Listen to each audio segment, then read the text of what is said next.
नमस्कार दोस्तों, पहाड़ी फैक्टर चैनल में आप सभी का स्वागत है। मैं आशा करता हूं आप सभी सुखी होंगे, स्वस्थ होंगे। आप सबने तो ये देखा ही होगा कि किस तरीके से ये कहा गया कि भारत जो है अब चौथी अर्थव्यवस्था बन गया है। अगर आप उसको कंपेयर करते हैं जापान के साथ, अगर आप उसको कंपेयर कर रहे हैं चाइना के साथ, अगर आप उसको कंपेयर कर रहे हैं अमेरिका के साथ, तो इस तरीके से ये सारी बात कही गई।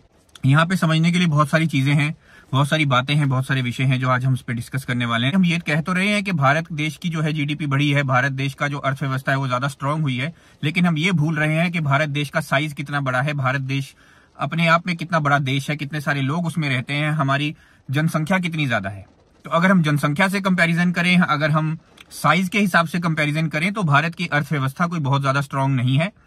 ये आपको समझना पड़ेगा कि भारत की अर्थव्यवस्था अगर जापान से ऊपर चली भी गई है, अगर वो चौथे स्थान पर आ भी गई है और जापान को 5वें स्थान पर अगर हमने कर भी दिया है, तो जापान का साइज भारत देश से कितना छोटा है।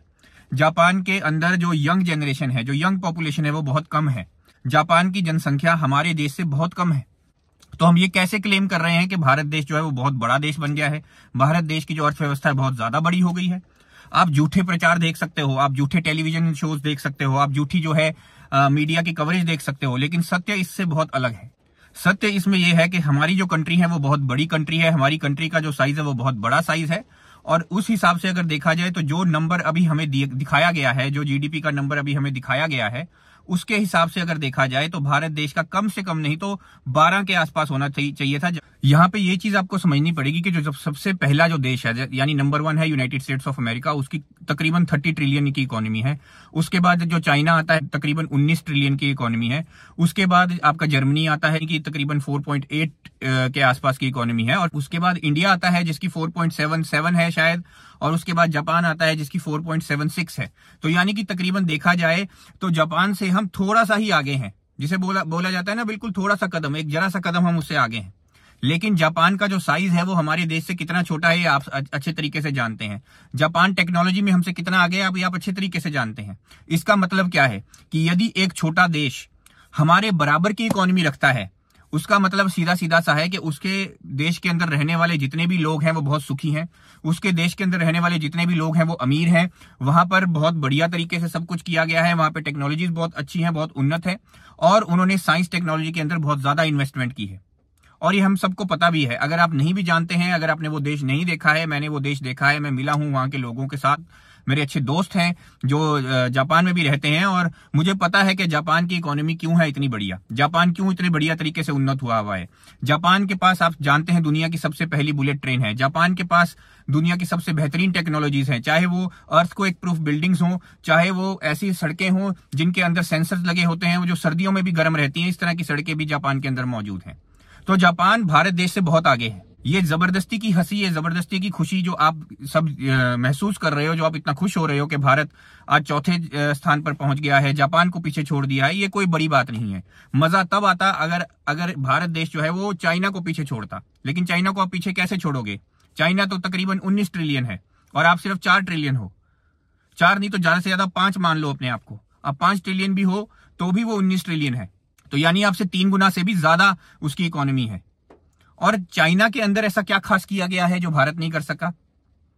चाइना ने सबसे पहले लॉ एंड ऑर्डर को मेंटेन किया। चाइना के अंदर ये एक अकेला देश है जिसने 10 साल के अंदर, एक डेकेड के अंदर, मैं ये नहीं कहूंगा कि 100% मिटा दिया है, लेकिन 90% से भी ज्यादा उन्होंने गरीबी मिटा दी है। लेकिन हमारे देश के अंदर हम ये क्लेम नहीं कर सकते कि हमारे देश के अंदर गरीबी के एक छोटा सा प्रतिशत भी मिटाया गया हो। किसी भी नेता ने, किसी भी पॉलिटिकल पार्टी ने जो आज तक हमारे देश के अंदर आई हो या आज तक हमारे प्रदेशों के अंदर आई हो, कोई ऐसा काम नहीं किया गया है जिससे कि गरीबी मिटाई गई हो। ये तो पहली बात हो गई। दूसरी बात कि ये इस सारी चीजों से आप क्या सीखते हो? इन सब चीजों से आप ये सीखते हो कि आपकी जो इकोनॉमी है उसका साइज बहुत बड़ा नहीं है, क्योंकि आपका देश बहुत बड़ा है, आपका जो पॉपुलेशन है वो बहुत ज्यादा बड़ी है। इसका मतलब ये है कि प्रत्येक व्यक्ति, अगर हम आय देखें तो एवरेज जो आय है, जो प्रत्येक व्यक्ति एक एवरेज आय होनी चाहिए, वो बहुत कम है। वो बड़ी मुश्किल से 10 या 12 हजार के आसपास ही है। और आज के जमाने में 10-12 हजार में 4 या 5 लोगों के परिवार को चलाना बहुत ही मुश्किल है। मान लीजिए एक परिवार है, उसके 4 या 5 लोग हैं उस परिवार में, और उसमें कमाने वाला सिर्फ एक है, और उसकी कमाई 10 या 12 हजार रुपए है प्रति महीना, तो वो नहीं जिंदा रह सकता, वो नहीं अच्छे तरीके से अपने परिवार को पाल सकता, वो सारी फैसिलिटीज अपने परिवार को नहीं दे सकता, वो घर का किराया तक अफोर्ड नहीं कर सकता बड़े शहरों में। बड़े शहरों के घर के किराए, ज्यादातर एक मकान का किराया मैं जब बोलना चाह रहा हूं तो मकान का मतलब 2 या 3 कमरों से नहीं है, यहां तक कि एक कमरे का मकान, एक छोटा सा मकान, एक छोटा सा खोखा भी जो है उसकी भी जो कीमत है, प्रत्येक महीने की जो रेंट है, वो रेंट ही 20 से 25 हजार रुपए का है बड़े बड़े शहरों में। और ये 20-25 हजार रुपए वो व्यक्ति कहां से देगा जिसकी आय ही बड़ी मुश्किल से 10 हजार है। ये तो आप अच्छे तरीके से समझ सकते हैं। फिर वो अगर गलत काम नहीं करेगा तो क्या करेगा, वो पैसा कहां से लेकर के आएगा। ये भी एक बहुत बड़ा कारण है कि हम देखते हैं कि हमारे देश में, हमारे प्रदेश के अंदर क्राइम बढ़ रहा है, हमारे प्रदेश के अंदर ड्रग्स बढ़ रहे हैं, और हम तो बड़े शेखियां बगार रहे हैं, बहुत बड़ी बड़ी बातें कर रहे हैं, बहुत ऊंची ऊंची बातें कर रहे हैं। किसी एक नेता को तो इतनी तारीफ कर रहे हैं, इतनी चाटुकारिता हम कर रहे हैं। वो क्यों कर रहे हैं? सच्चाई से हम क्यों अपना मुंह मोड़ रहे हैं? और सच्चाई यही है कि अगर जीडीपी आपके देश की बढ़ रही है, अगर आप चौथी अर्थव्यवस्था बन चुके हो, उसके बावजूद भी अगर आपके देश के अंदर फ्री राशन बांटा जा रहा है, उसके बावजूद भी अगर आपके देश के अंदर मुफ्त की चीजें बांटनी पड़ रही हैं, लोगों को खाने की 2 वक्त की रोटी नहीं मिल रही है, गरीबी रेखा से नीचे लोग बढ़ते चले जा रहे हैं, तो इसका सीधा सीधा मतलब यह है कि आपके देश का सारा जो पैसा है वो बड़े बड़े उद्योगपतियों के हाथ में है। इसका सीधा सीधा मतलब यह है कि आपके देश का जो पैसा है वो बड़े लोगों के पास जा रहा है, अमीर लोगों के पास जा रहा है, अमीर और ज्यादा अमीर होता चला जा रहा है, और गरीब जो है वो और ज्यादा गरीब होता चला जा रहा है। और ये हम कब समझेंगे? ये जो सरकारें हैं ये बड़े बड़े उद्योगपतियों के हाथों में पड़ी हुई कठपुतली के समान बन चुकी हैं, क्योंकि यही सरकारें हैं जो बड़े बड़े उद्योगपतियों का साथ देती हैं। जब टेंडर खुलते हैं तो ये बड़े बड़े उद्योगपतियों को टेंडर मिल जाते हैं, किसी आम व्यक्ति को वो टेंडर नहीं मिलता, किसी आम कंपनी को वो टेंडर नहीं मिलता। अगर आप ईमानदारी से काम कर रहे हैं तो कोई आपको पूछता नहीं है, कोई ईमानदार व्यक्ति का साथ नहीं देता। ये हमारे देश की सच्चाई है, और हम अपने देश की इस सच्चाई से कब हम आंख मिलाएंगे, कब ये कहेंगे कि हाँ ये हमारे देश की सच्चाई है, कब उसको मानेंगे, कब उसको ठीक करेंगे, ये मुझे नहीं पता। और जो लोग हैं वो लगातार ऐसी वीडियोस को शेयर कर रहे हैं, लगातार सोशल मीडिया पे शोर मचाया जा रहा है कि भारत आज चौथी अर्थव्यवस्था बन गया, जापान को पीछे छोड़ दिया, हमने ना जाने क्या कर दिया। आप जाइए जापान में, एक बार जाकर के देखिए, जापान में जाकर के लोगों से मिलिए, लोगों से बात कीजिए, उनके घर देखिए किस तरह के उनके घर हैं, कितने वो उन्नत हैं, कितने उन्नत उनके शहर हैं, वहां लोगों को कितनी आसानी है एक जगह से दूसरी जगह जाने में, वहां कितनी आसानी है लोगों को कोई काम करने में, भ्रष्टाचार वहां पे बिल्कुल नहीं है, क्राइम वहां पे बहुत कम है। तो कितनी सारी चीजें ऐसी हैं जो जापान में जाकर के आप देखें, आप सीखें वहां से।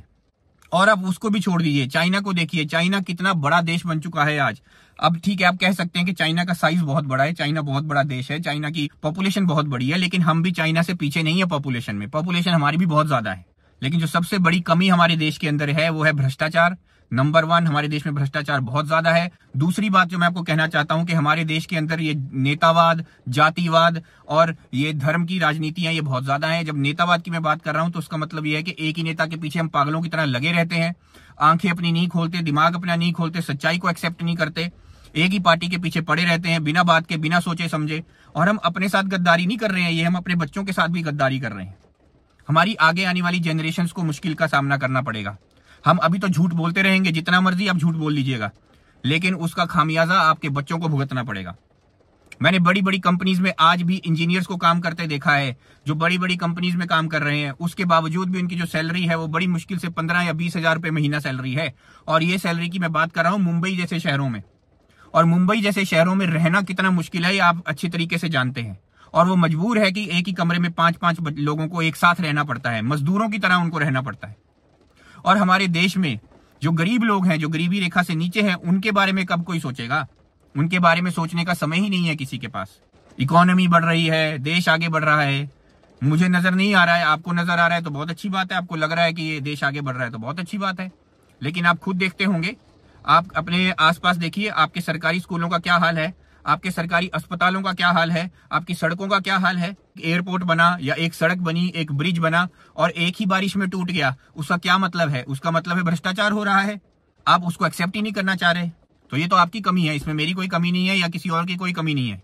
कमी आप लोगों की ही है कि आप उस चीज को मानते ही नहीं है। ना जाने आप विकास को किस तरीके से देखते हो, अर्थव्यवस्था का बढ़ जाना या किसी एक नंबर में इकोनॉमी का बढ़ जाना कि 4 ट्रिलियन की या 5 ट्रिलियन की इकोनॉमी हो जाना, वो खरीदो फरोख्त के ऊपर होता है कि आप कितना खरीद रहे हो, कितना इंपोर्ट कर रहे हो, कितना एक्सपोर्ट कर रहे हो, वो उसके ऊपर होता है। उसका मतलब ये कतई नहीं है कि हमारे देश के अंदर खुशी है, उसका मतलब ये कतई नहीं है कि हमारे देश के अंदर प्रत्येक व्यक्ति की जो सैलरी है वो अच्छी है, उसका ये मतलब कतई नहीं है कि जो हमारे देश के अंदर है वो सब लोगों को सही तरीके से रहने की फैसिलिटीज प्रोवाइड की जा रही है, उसका ये मतलब बिल्कुल भी नहीं है।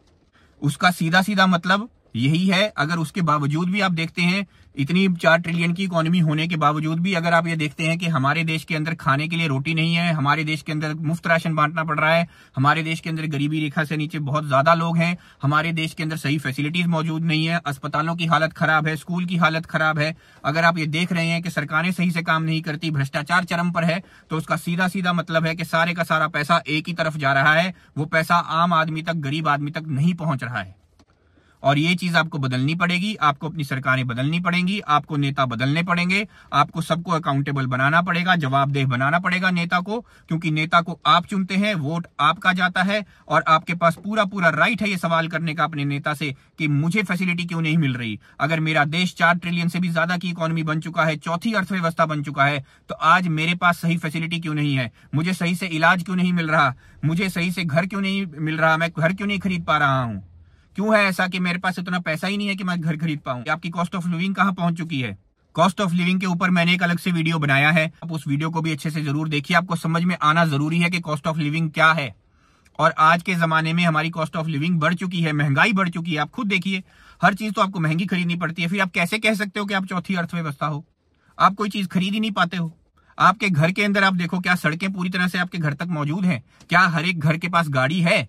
नहीं है। क्या हर व्यक्ति गाड़ी को अफोर्ड कर सकता है? नहीं कर सकता है। और बाहर के देशों में देखिए जाकर के, अब हर एक के पास गाड़ी है, हर एक के अच्छे घर हैं। जो कमाई कर सकता है, जो नौकरी कर सकता है, वो घर भी खरीद सकता है। लेकिन हम ऐसा नहीं कर सकते, हमारे देश में ऐसा नहीं हो सकता। अगर आप नौकरी भी कर रहे हो तो भी आप घर नहीं खरीद सकते, क्योंकि घरों की प्राइस ही इतनी ज्यादा है और पैसे आपको बहुत कम मिलते हैं, सैलरी आपकी बहुत कम है। तो इस चीज को आप जब तक एक्सेप्ट नहीं करोगे, आप प्रोग्रेस नहीं कर सकते, आप आगे नहीं बढ़ सकते। अगर आपने अपने देश को उन्नत बनाना है, अपने प्रदेश को उन्नत बनाना है, तो सबसे पहले अपनी कमियों को जरूर जानिए, उन कमियों के ऊपर काम कीजिए, उन कमियों को मिटाने की कोशिश कीजिए, सही नेता को चुनिए, सही नेतृत्व को आगे लेकर के आइए, तभी आपका उद्धार होगा। मैं बार बार यही बात करता हूं। मुझे सुनने के लिए धन्यवाद। आपका दिन शुभ हो।